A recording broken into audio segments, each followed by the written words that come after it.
तो ये गाइस आपण तो भावुते भिड ए लोक मैंने कौन पाई तो आज वीडियो पढ़ार भी अलग अलग रहस्य अच्छी तो कारण ये हूँ भुड्रुबणी छक जहाँकि उदुलू फेरिया बाटर पड़ो पश्चिम को फेरिया बाटर पड़ो तो एटिकार काली राति प्राय 12टा बेलू तो लाइन ना से लोक मैंने उत्तेजित होसी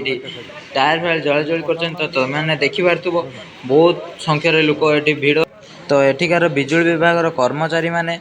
एते पर्यंत लाइन देवारे सक्षम होना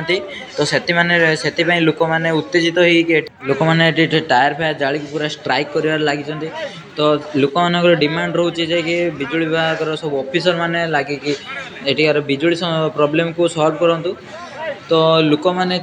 माने कहबार अर्थ यह कि काली राति 12टार आज संध्या प्रायतः एत जाए 6टा हो सारे कि एत जाए कौन सी गाँव कि कौन सी स्थान एत जाए बिजुली पूरा ठीक से लगी पारि ना तो से लोक मैंने रोड अवरोध कर देखिपारे केते संख्यार गाड़ी आ लोक मैंने भी रही गाड़ी पूरा पूरा स्ट्राइक रही तो बिजुली विभाग कर्मचारी मानक एतिक अनुरोध शीघ्र शीघ्र लाइन व्यवस्था करूँ जे कि पब्लिक को शांत करहब तो यही ताजा ताजा खबर पाइबा तो मो चैनल को सब्सक्राइब करूँ तो नोटिफिकेशन पाई मो चैनल को बेल आइकन प्रेस को ऑल करूँ रोचे शेष में एतिक अनुरोध बिजुली विभाग कर्मचारी मानक जे कि बिजुली शीघ्र दिंतु पब्लिक सब डिमांड पूरण करा जय जगन्नाथ।